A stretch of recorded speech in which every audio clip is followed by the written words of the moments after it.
I needed that extra little applause because people who do what I do for a living very rarely admit it, but we have huge egos and absolutely no self-esteem whatsoever. So Is that television personalities or chefs?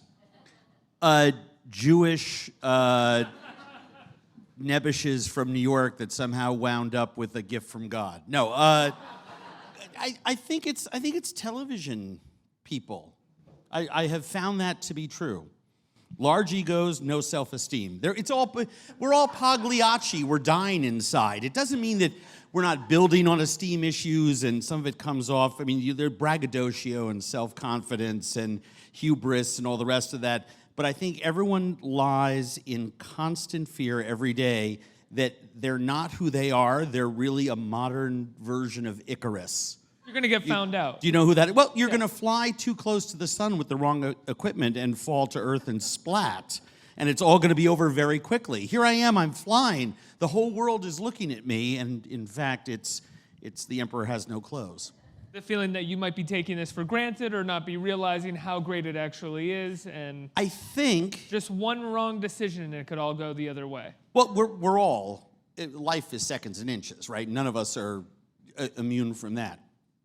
But I think it's why the spiritual principle of doing something for other people and being of service to the world, to your community, however you define that, and everyone should define that for themselves. I'm a libertarian on that issue, but I think if you don't have that, when the shit does hit the fan, and shitteth it will. At some point. I mean, we're all of us have it, right? Kids get sick, parents die. I mean, life is fired at point blank range, right? It does not we don't have a chance to duck the problems in life. And so much is out of our control, and that's the fun of life. It's the challenge. Navigating that, I think, requires us to have something that we know, develop some tool for yourself that you always have that allows you to maintain serenity in the face of calamity. And for me, it's being of service to someone in something where it's not about me. And that helps both the ego problem and the esteem problem. It deflates the ego and it increases the self-esteem. I don't get self-esteem per se from the television work. I get self-esteem from the things that the television work allows me to do. Like what? If you're just getting self-esteem from the TV work, that's pretty douchey. I mean, you know, like, whoa, I'm on television. Agree. My show's in 70 countries. I have a big platform. I can rally a lot of voices. I can raise a lot of money. I can raise a lot of awareness for the issues that I care about. But I also chop wood and carry water myself. And, you know, I'm 24 and a half years sober, so I do a lot of work with people who are addicts and alcoholics. I sit on several boards. One of which very important here in New York City, Services for the Underserved, an incredible organization that helps people that no other organization in New York is able to help. We have tens of thousands of people in our residential units that we help portal to portal put their lives back together, and it's the thing that I'm most proud of in my life, are those kinds of things. But sometimes it's just as simple as knowing your colleague at the desk next to you is having a really awful day and they're a single parent and maybe you do an errand for them, or you just put a note on their desk that just says, I'm pulling for you. I mean, that's service work. I can't think of a better thing to do, actually, than that, just to tell another human being that is around and struggling that you can relate to them. And I think that, I don't know. I mean, I just want to be a better human being, don't you? Absolutely. Yeah. Every day. I mean, it actually helps. Grow. There was a point in my life where I was a user of people and a taker of things. I mean, I was just a selfish young brat that was just about me.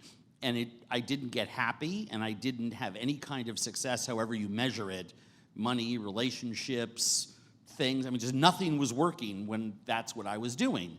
And, ironically, by not focusing on me and trying to do things for other people, everything else in my life started to become right-sized, and I began to be okay with what I had, despite the fact that I didn't have a pot to piss in. It was just a change of attitude. we can't change the circumstances of our life fast enough. You can't walk into your boss's office and say, triple my salary, and money's not going to solve all the problems, right? Or make my marriage better, or why can't I'm struggling with parenting my kid.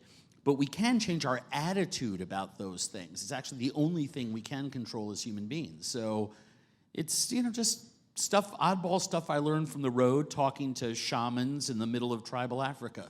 Well, that was one of the things that, hearing you talk about this, I'm reminded of episodes of your show where it seems like you are trying to shine a light on people that we normally don't shine a light on in this country. And yes, it's called Bizarre Foods, but we go to Appalachia and we talk to people who cook there, and we talk about their cuisines and how they feel about each other. We don't just hang with the stereotypes that we normally use in regards to that area of the country. Bizarre Foods, the title, was one that I fought, kicking and screaming. Webster's defines bizarre as unique and interesting. So I like that definition best of all. What I find unique and interesting in our show are the people and their stories. I could care less about the food. They could be talking to me about their cars or their sweatpants or their t-shirt collection. I'm a culinarian. I've been one for, since I was 14 years old. And I love cooking. I love the history of food. I love food as a cultural totem. It's more important to me than math or music. No one gives a shit if you take away their quadratic equation. But if you take away rice or bread, there's blood in the streets. Revolutions are born of that stuff. I love the stories, and I tell them through food. But once I'm connecting to the person, once we're talking, I don't care what you cook or what you're eating, whether it's, pork and beans or sushi. It really doesn't matter. It's the story behind it and what it represents.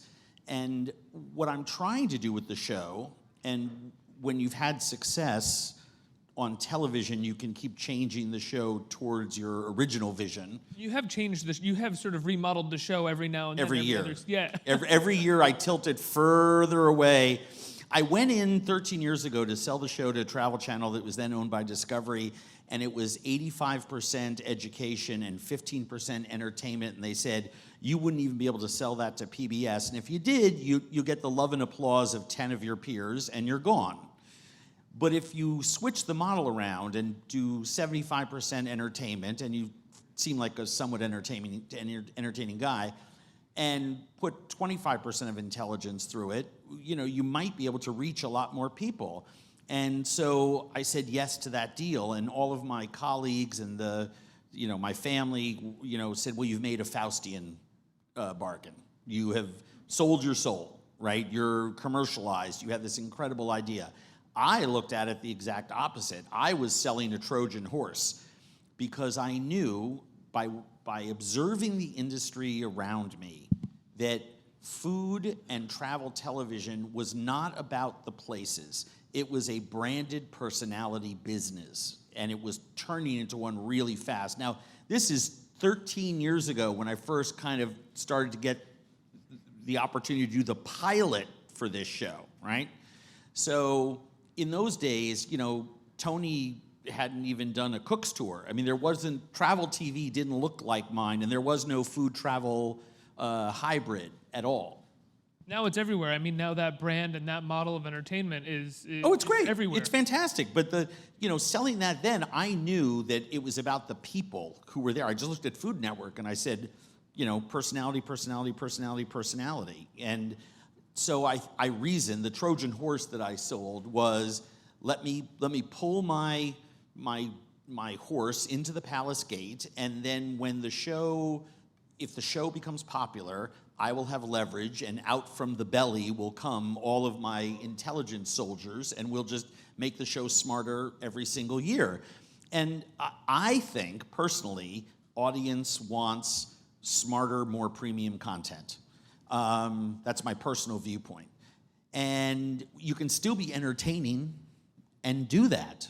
And so we try to make the show smarter and more socially responsible and more about real issues every single year, and make the videography better, the music, just make everything better. And if you really focus on that, I think you retain audience. Now, it's a gift to be on TV this long with one product, basically one product, and have people like it for that long. I'm so grateful and so amazed, because not for myself, because when Bizarre Foods becomes less popular, I'll do another show, and it's like I'm not worried about my career or my next meal.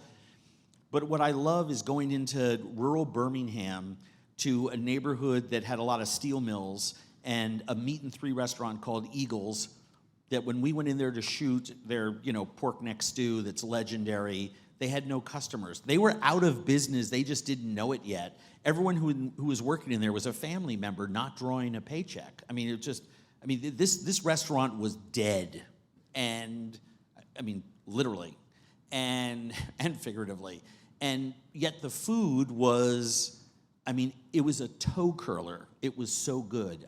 Every single bite of every single dish was better than the next one. And the show aired, and I got a picture about a month later that at lunch they now had a line down the street. And when you can do that for a family and a community, and what Eagles means to that community that had endured so much hardship, 60% unemployment in that part of the town, just in a really, really hard place, to lift something up and applaud it, and to see what sprinkling something with dignity and respect will do for a community is an amazing thing. And the same thing happens when we go to Syria and Syria. Talk to Syrians, and we go to Namibia and talk to the Himba tribe, or I do a show in New York and talk to a guy that is the last of a dying breed in some corner of the city doing something nobody else is doing anymore. Can you talk to me a little bit about going to Syria? You went to Syria in 2011, or aired in 2011. Maybe you went in 2010? No, 11. 2011? 11 and 11. And just a year or two later, you can't really go to Syria anymore. You couldn't really. Well, half the people in our show are dead. The old souk in Aleppo, which is probably the single greatest market I've ever been in, and you hate to say I've been in all of them, but I've been to 157 countries, and I'm just going to go out on a limb and say that French Guiana does not have a market to rival the souk in Aleppo, of which streets are referenced in the Bible having been there already for 1,000 years selling food. Olive vendors in that market, I remember saying to one of them, "How long have your family been selling olives here?" He says, "Well, that mosque was built in 500 AD, and we'd already been around for 1,000 years because they, like these people. It's hard to describe in a country like ours that's so young and so unaware of the impact of time and history on it, and the entire souk in Aleppo is rubble." Palmyra, we went and had lunch in Palmyra before moving on to the Israeli-Syrian border to have lunch with some people that we did not think would welcome us, who ended up welcoming us in a way that made me cry every half hour we were shooting. But the power of walking through, I don't know how many of you have been to Athens and visited the Parthenon and seen that. Well, half the Parthenon is actually in the British Museum. The Elgin marbles are there. What's on the Parthenon are recreations. It's still beautiful and amazing. But imagine 15 Parthenons, and by the way, you can actually climb in it and on it. There's one security guard. That's what Palmyra was. It was, one of the coolest things I've ever seen in my life, and now it's destroyed. It's shameful. I've been in so many places in the world and seen so much destruction and horror. Natural disasters, too. In our Samoa episode, we were on one side of the coast with 6 or 7 tribal peoples. Each one had a matai, a tribal leader that we had to negotiate with and sit down and share a meal and spend 4 or 5 hours talking to before we could actually shoot our stories with their tribal groups. And 4 years ago when the tsunami hit, it's just beaches with a cliff behind it. Everyone there is gone. And the tribes are gone. And the last record of these people is our show. You start to build a body of work that stands for something bigger than just fat guy runs around world, puts bug in mouth, which is sadly how some people describe our show, but I think it's much more important than that, and I think the body of work now begins to speak for itself. I would agree that it's a much smarter show than Fat Guy Runs Around the World and Puts Bug in His Mouth. But I'm curious that when you see the final episodes and a lot of the stuff, a lot of the experiences that you had with these people are cut down for time and cut down because, the nuance just doesn't necessarily work for the purpose of telling this story as quick as possible because, as you said, it is entertainment. It does have to move. Do you ever feel let down? Do you ever feel like, God, there was so much more story there that I shared with this person and that'll just be for me? Every second of every day. It's the worst part. Did anybody ever see the movie Broadcast News? Oh, yes. It's like one of the great movies. One of the greatest. But there's a scene where someone goes up to Holly Hunter and says, "It must be so nice being so effing smart. And she starts to cry and she says, "You have no idea," and walks away. The message being that it's so painful to know something, in some cases, to see things that other people don't see. It's like the Sookie Stackhouse syndrome, if you can actually hear people's thoughts. I mean, really cool, but it'd be a nightmare to hear other people's thoughts all the time. It's the same way with the show. Every year, I sit down with our internal showrunner at the production company, and I beg for fewer setups. That's not scenes or stories or moments. It's elements. It's setups. Let's spend more time. Instead of doing 4 foods in a town in North Carolina, let's do 4 foods with just one family there so we can spend more time with that family and learn more about them for the exact same reason. I was editing our North Carolina episode till 2 a.m. last night and sent that same email again, and it's a shame what you can't put on there because and part of that is we're a victim of our own success. Our team, from researchers all the way through to the people who put the last graphics and final touches on the show, are so good that we are just uncovering and we're just in our sweet spot. I mean, we're like the Golden State Warriors. I mean, it's just like, swish. I mean, walk away, game over, drop the mic.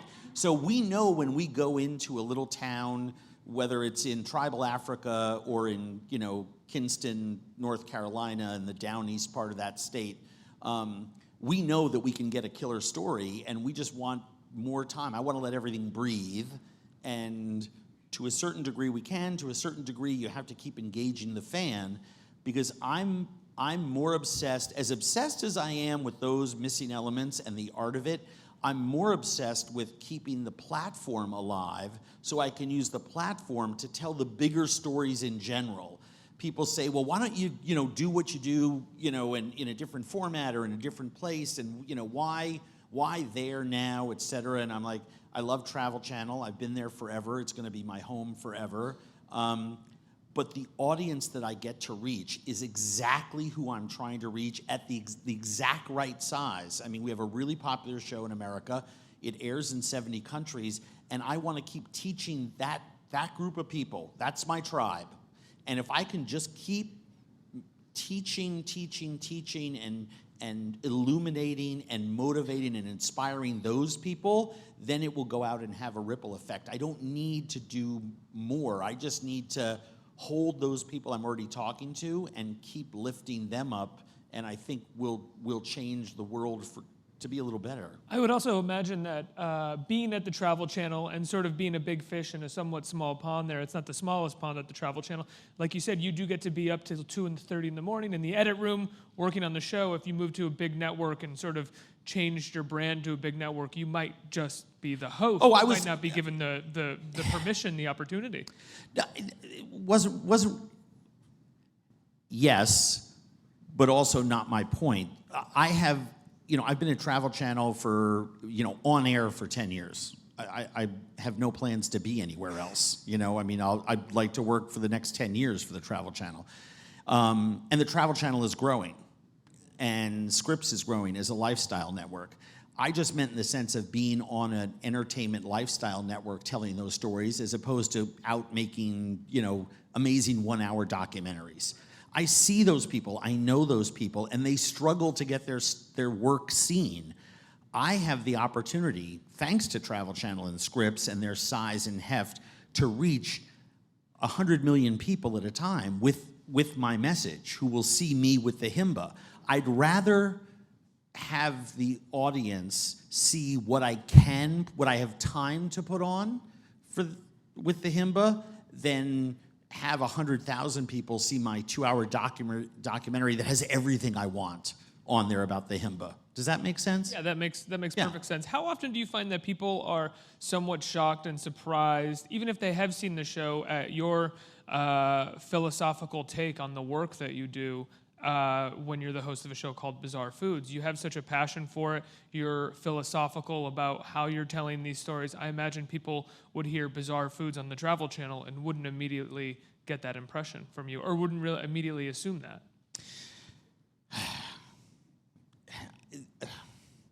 I don't think there's any way to answer that question and not come off like a complete jerk. I apologize. But thank you for no. It's you. Thank you for the compliment. But I've backed you into a corner. My fault. But you backed me into a corner. I will say this. Our entire show is about teaching people to stop practicing contempt prior to investigation. Contempt prior to investigation is one of the most horrible of human frailties. A lot of 18th century social justice philosophers, William James coined that quote. I did not. A great 19th century philosopher. But starting in the 18th century, people started to adapt this sort of mantra about it, and it spawned a lot of thinking man's movements here in the United States in the 19th century. And it really comes down to judging books by their cover. It's like people looking at the audience, and there's just a lot of, different faces and genders and people out there, and you could look at this group and say, make a snap judgment about them, and too many people do. And if you start talking to any one of these people in the audience, you might find out that somewhere in there is the next most important person, in our generation. The older you get, I just have the benefit of being, I'm 54 and I'm not dead yet, and I've seen a lot of shit. I mean, I've had the opportunity to travel the world 700 times and talk to a lot of folks and hear incredible stories. And the net effect on me has been, my God, who am I to judge these people? And it tells a great lesson about the transformative power of travel. I'm the best version of myself when I'm on the road. I think all of you are the best versions of yourself when you're out of your comfort zone and traveling. I think what you do when you are away from everything that is about your regular life makes you more curious, more adaptable, more interested in other people, more open to new ideas. You're more teachable. You're more aware. Your senses are heightened. You're willing to take bigger risks. You're not as risk adverse, right? I mean, all things that we would all write down as, I want to be those things. I want to be those things. But we're not those things in our day-to-day life when we come to work and do the stuff that we're supposed to do. But when we travel, we are. So I go out there on the road, and I get to see people. We did a show with the Zhuntwazi tribal people in Botswana, and they're walking around in animal skins and speaking in clicks and whistles. This is the same tribe that the movie The Gods Must Be Crazy was made about, and they, while we were with another tribe in Namibia, not skipping the story, but a German news crew drove up, and they took photos with big telephoto lenses and drove away. And the shaman in the village, the Himba village I was with, said something to me in their clicks and whistles, and the Himba Conservancy officer translated for me. He said that the shaman had said, "This is why we like you." And I said, "What do you mean?" Because commenting about a Jeep driving away. He says, "Every day a different Jeep drives up, and they take pictures of us from 200 yards away, and none of them come and live with us and talk to us. You come and live with us, you eat with us, you work with us, you talk to us," which is what we do, and we shoot our show while we're doing that.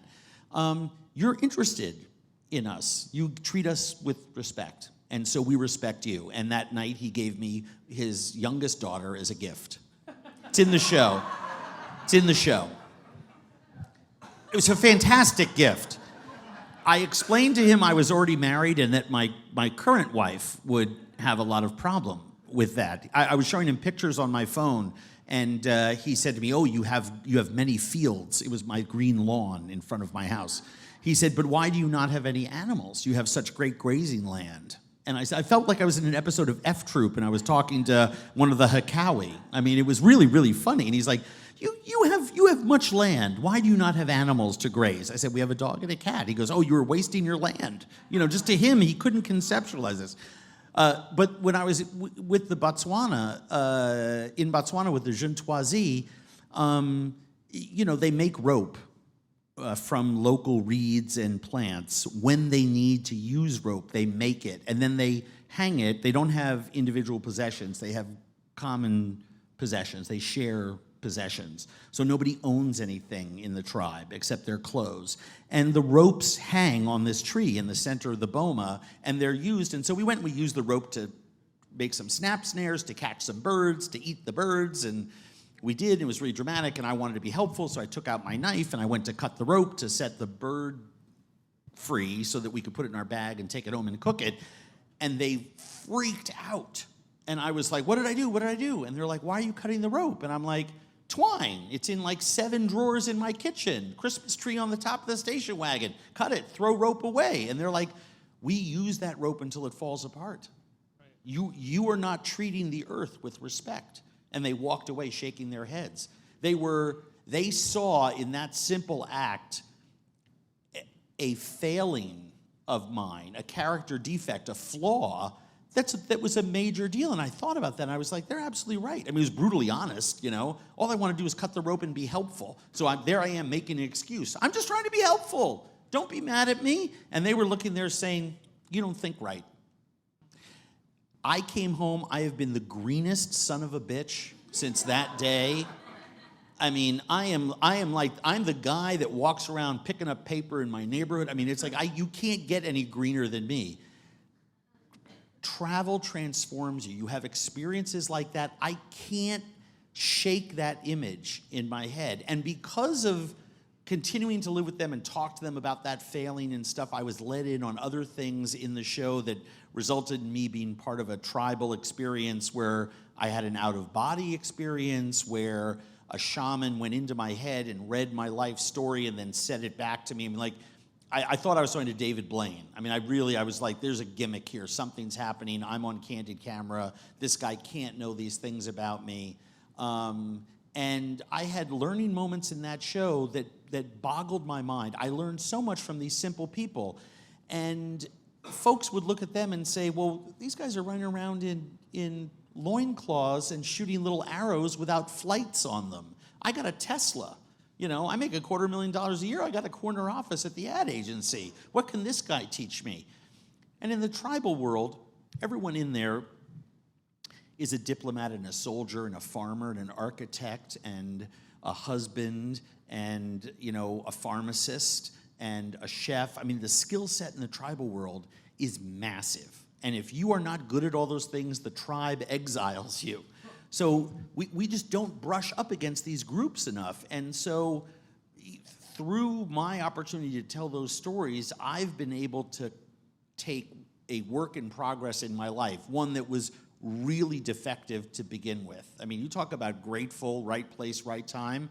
As a recovering drug addict and alcoholic who was for so long such a mess, to have these continuing opportunities to learn and grow, and I make mistakes all the time, and I still got a lot of issues, but I get so many opportunities through work to be a better human being. To not tell those stories would be to reject the whole notion of this idea that judging people based on what they look like, the language they speak, the color of their skin, the type of God they believe in.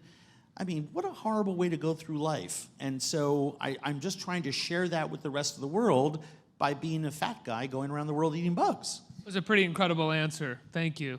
I'm going to ask you a really silly question coming off of that, though. Average sized. But decent-sized hands, I noticed, so. Thank you. Very un-Trumpish. I watched a show. And very big feet. Very big. Yeah. I watched a show, and I granted I haven't seen all the episodes, but I rarely find that you eat something that you don't like. Yeah. But I was watching the Appalachia episode again recently, and there's a moment where you eat the squirrel brain, and it seemed like maybe that had been a moment where you're like, I'm not so sure about this one. It was a bad squirrel brain. and this is You don't say it. You don't say anything. It's just like a brief cut away from well, you. the person like, yeah, no, it's good. the person who was cooking it was standing right there. Yes. And I do believe in being a better guest, no matter where I am, than being the snarky asshole on TV. I mean, anyone can sit there and make fun of somebody serving them a squirrel brain, whether it's in the tribal world or in the modern world. But those squirrel brains, and that was our first Appalachia episode, season 2 or 3, and the squirrel brains had been cooked a long time ago, and there was a big pile of them. And in America, they're like, oh, more is more, so let's put 100 squirrel heads out there for them. And, they just weren't fresh, and they just weren't, it was like, it was okay. And I was actually, I know the moment, because I was experiencing disappointment. I had just eaten this tomato dumpling dish that was beyond, talk about getting a food woody. It was delicious. And then this chef from this restaurant had poached, 100 squirrel heads, and we're going to crack them and eat the brains. Freshness counts when you're eating organs, especially brain. So I'm so used to having it be like super, super fresh. If I'm out squirrel hunting, as I was in my next Appalachia episode, and I can actually roast the squirrel head right away in the fire seconds after I kill it, the flavor and the texture is, it's better than foie gras. It's better than bone marrow. It's just divine. And so then when you don't have those moments, you're like, wasted opportunity. What a shame. Because a day of age on a squirrel brain really takes its excellence away. Do you have moments where you don't like things, but you want to be a gracious guest and a gracious host? At least once or twice an episode. What I've done is, you're a street vendor and you're selling me, some chicken gizzard thing, and it's just texturally and flavor-wise, it's god-awful, but you got a line out the door because everyone in that village in the Philippines loves that particular dish, and I'm like, thank you very much. Oh, wow, this is so cool. Do you make these sticks? And then I walk away like, ugh. So I don't necessarily have to insult you. I want to be of service to my audience. My audience is who I'm serving. You are who I'm serving. So I want to be honest. So I have to figure out different tells and things. But if I'm with someone and I'm in an impoverished neighborhood somewhere, and they have taken, 25% of their net worth and put it into a meal, killed they own 2 pigs, that's it. And they kill one, like this little Mayan village in Belize where this woman made me these pig head empanadas or pig head tamales. Half her net worth to feed me. They were okay, they weren't great, but to be with her and just share them in the traditional Mayan style, the whole experience was a mind blower. I just went and visited her again last year when I was with my wife and son on holiday 5 years later, which was really fun. But, to have that experience, what am I going to do? Tell her tamales are okay? No. I told her she had beautiful earrings. Thank you for the experience. This has changed my life, which it did. All the things without saying that the tamale itself was, you could have used a little salt. Who am I, Gordon Ramsay? Let's open it up to the audience for questions. First question. How's it going, Mr. Zimmerman? Hey. My dad is Mr. Zimmern. Call me Andrew. It makes me feel old. Andrew. My question is, of all the places that you visited and all the things that you've done, have any of them ignited a passion for you? Gosh. I know it seems almost like you can't see the forest for the trees, but every single day.